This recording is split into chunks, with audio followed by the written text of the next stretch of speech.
Daryl, thanks again for being here to talk more about the redemption story, and would really like to start this episode for you, for the redemption family and those watching and listening to the redemption story, picking up on where we left off with our last episode. We were talking about legacy and those people who may no longer be with us, perhaps going home to be with the Lord, or maybe have moved on in other capacities in that piece and representing their purpose. But one of the things that struck me when you were talking about legacy, and you also mentioned early on in that episode about your philosophies being built from team sports. Reflecting back, how true that has been in my life as well. And going back 30, 40 years, the value presented to the name on the chest for that team versus maybe today, as a fan, I don't see that as much anymore. Just a personal opinion, no facts to back it up.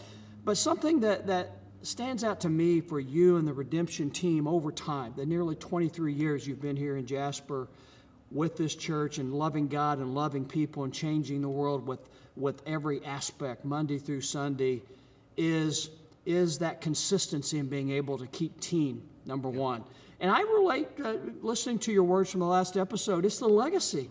The legacy understanding that it's not about me, whomever that me is, it's really about Jesus. It's about Jesus, exactly. And I think that's where, that's true in so many senses. And when you look at team sports, the teams that have the longest success, and sometimes when they have success, they lose sight of this, is the teams that play for the name on the front of the jersey rather than the name on the back of the jersey.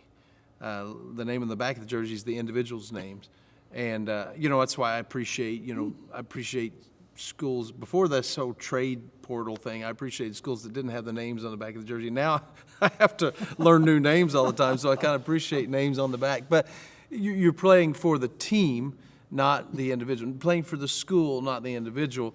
Well, that's never truer than when it comes to the Lord's work, because the name on the front of the jersey is Jesus, and land has to take a back seat to Jesus, and should, and sometimes we have to do real self-evaluation, because sometimes it becomes about promoting ourselves. I struggle with this myself, and I struggle with this when church leadership.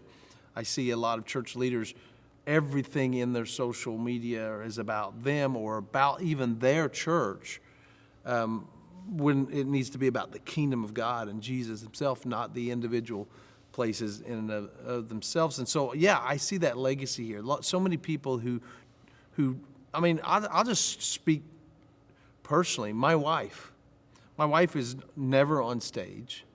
She's not the picture. There's a lot of people who meet her out when we're out and they didn't know who she was. And yet she is a more as crucial part to what this church for the early days on is than I am. Like, it's truly been a partnership in our life, and she has never wanted that attention, tried to be that. It's always been a part of her DNA to just think about Team Jesus. More so than me, sometimes I like the attention a little bit more than I should, and so. But I think about there's lots of people like that down through the years.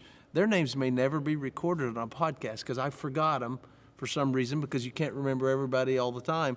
But yet they were such an important part, and they didn't care that their name was mentioned on a podcast. What they cared about was Jesus and his church moving forward.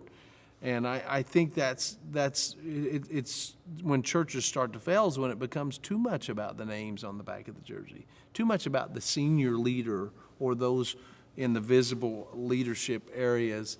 And one thing I appreciate about our elders is like they don't try. I wish we get them on stage a little more so people know who our shepherding elders are, the guys who help lead.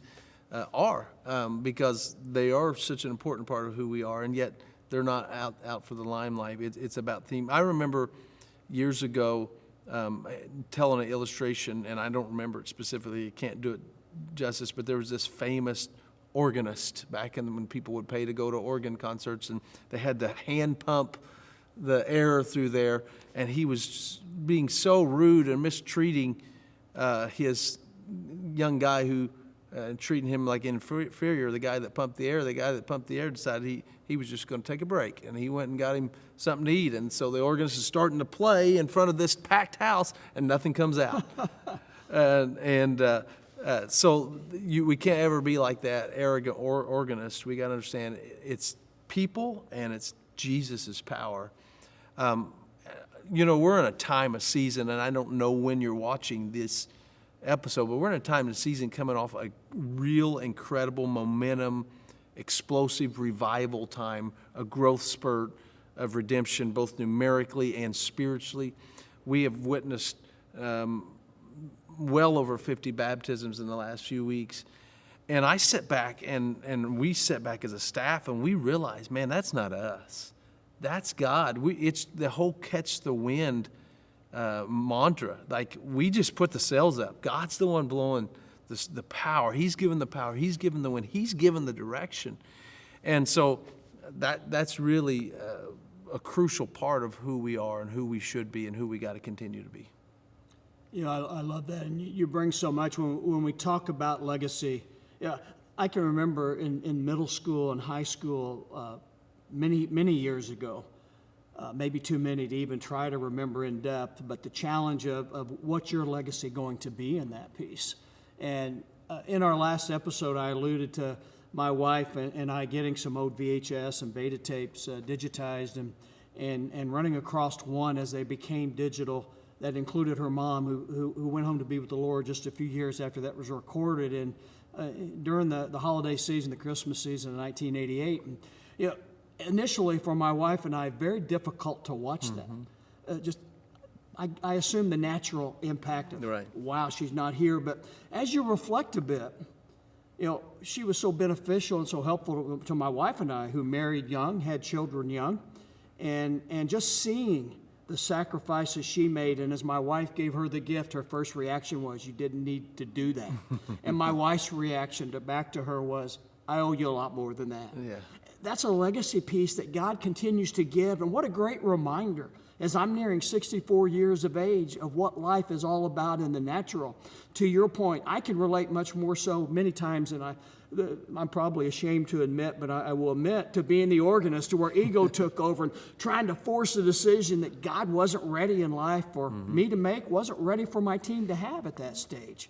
But such an awesome reminder in almost every aspect. And again, depending on when our viewers and listeners may be viewing and hearing this message, over Easter Sunday, Mr. and Mrs. Poff and the baptism was so impactful to my wife and I. And just seeing that's a legacy piece that maybe they didn't intend to have, but they impacted our hearts. Just as being able to watch Pauline, my mother-in-law, again, nearly 35 years later, 35 and a half years later, brought back an impact that we can use something from that today. Yeah.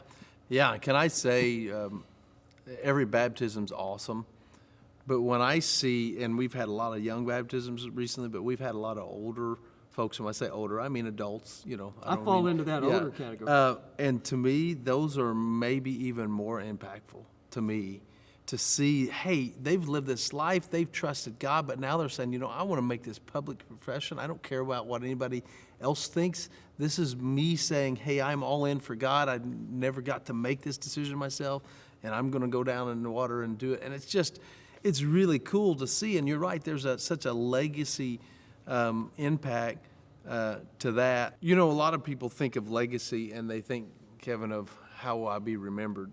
And I get that. But the reality is, no one's going to remember Darrell Land 100 years from now. I mean, literally, probably no one. Somebody might read something that has my name in it, but it's not going to have that connection. That's not legacy. Legacy, to me, is the ripple impact that we can have for eternity that maybe no one knows about. But when we get to heaven, I feel like there's a sense in which we'll get to see all the ways that God used our story to help point people to Jesus and to get people there. And so I don't think of legacy anymore as how do I want to be remembered. I think of legacy as what kind of influence am I able to have on people for God. And to me, that's what drives this whole thought process of of God using the right people at the right times. We have a small piece to play in this. You know, the quarterbacks get all the glory for the Super Bowls, but there isn't one of them that could do it if they didn't have a line blocking for them. We have to remember that. And I think as a church, one of the key ways that we try to do that is to be more kingdom focused rather than individual church focused. I see too many churches that are building their own little kingdoms, and I'm not saying we're perfect at this, but our goal is to not. Like when we send when a staff member feels the call to go to another church, we celebrate it. We want to send them out with a piece of our DNA and encourage them when they want to go, whether it be go take a staff position in a different church, whether it be to start a church, be a part of a church plant, which we've been able to send people off to do, whether it be someone like this sweet lady that was involved with our kids ministry for 8-9 years as a volunteer that said, hey, I want to go back to my home church and start a Sunday school, a children's church, because they've never had one before. And she left here, not mad, not angry, but because she wanted to go start something that was going to impact kids. And you know, that's the approach, like kingdom focus. Like we're all part of the same company. We just have different branches, you know, and it's company Jesus, and it's his kingdom work. And we hope that's what we always have the mentality with here. I literally have heard stories of staff members taking positions, accepting positions with other churches. They come in the next day to the church to finish out, and them being told to leave. They're not welcome there anymore because they're going somewhere else. I'm like, what kind of world is that? That's a secular mindset that makes no sense to me whatsoever, because we're part of God's kingdom. And if I can help another church do that, you know, I tell my staff all the time, you be accessible to other church leaders that want to come and learn things from you, and you learn things from them. And that's a crucial part of the name on the front of the jersey instead of the back. The name on the front of the jersey is not redemption. It's Jesus.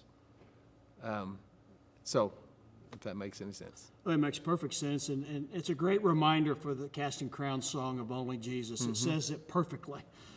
It sizes it up and basically says it's not about me, it's about Jesus and living our life in that regard. And those individuals who promote lifelong learning, one of the key pieces that they always talk about is identify where you want to be in your life, identify where you are, and then identify people who've been there on that path, who've been there, done that in essence, and lived that legacy piece.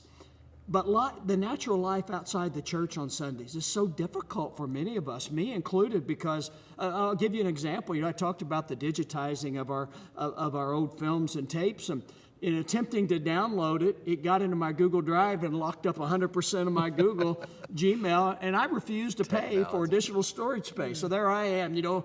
Don't be cheap. Kind of going through the mouse piece. I am cheap in that piece to finally figure out how do I get my space back in that piece. But how can we avoid that? Because when we allow those frustrations to enter from natural life, and the thing you're talking about, the people being locked out or kept from coming to serve their last day at the church.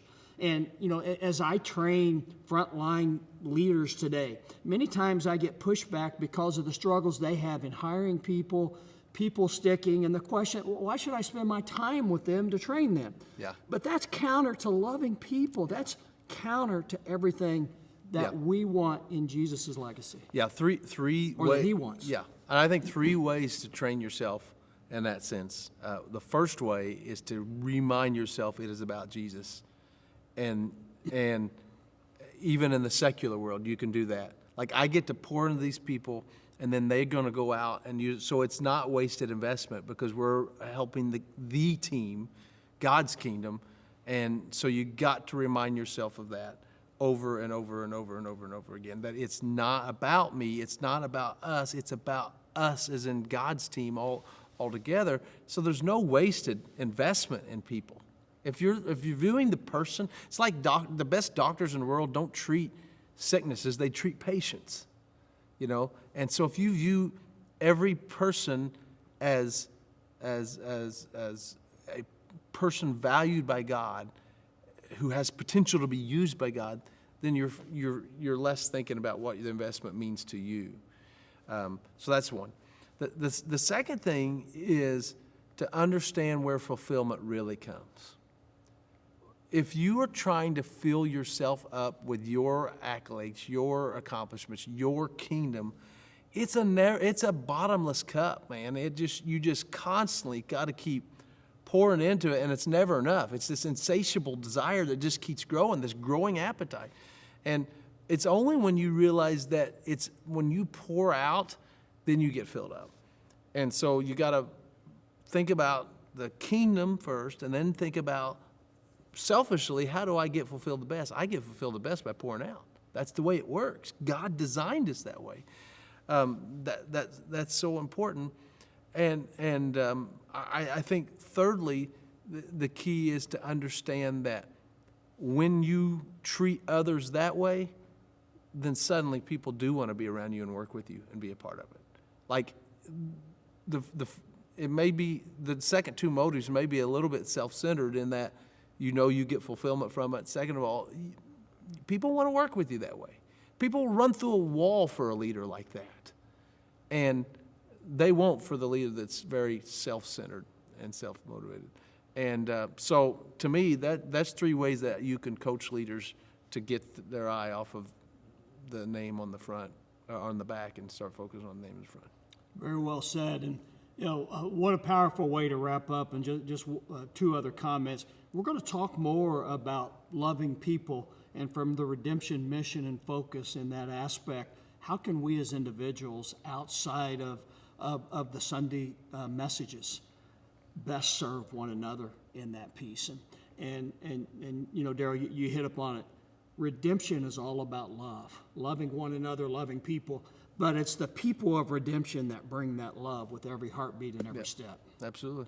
And we look forward to having you join us again. And brother, just love your words of guidance and message, and the comfort you're bringing, and the intelligence you're bringing on behalf of Jesus.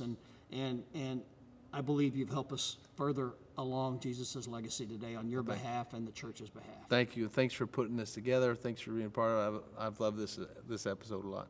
So. We appreciate you. We love you. We're proud of you. Have a great day. God bless.